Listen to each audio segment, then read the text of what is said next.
আর মিজানের পাল্লার সামনে আল্লাহ রাসূল দাঁড়ায় থাকবেন।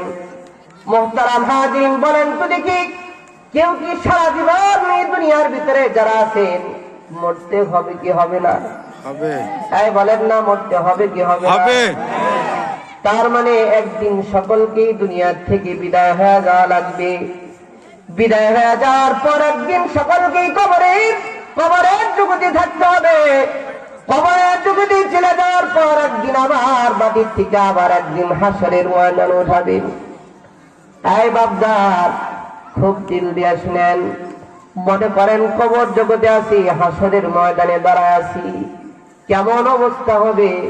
বিচারের কাজ করায় যদি দাঁড়ায় থাকেন, আপনার অবস্থায় এমন জায়গায় একটু দাঁড়া করান, মনে করেন আমি লাশের পালকিতে আমি শুয়ে শুয়ে কবরের জগতে যাইতেছি।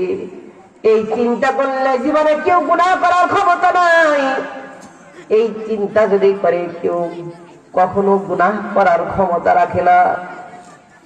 মুহতারাম হাজিরিন, তার মানে একদিন সকলকেই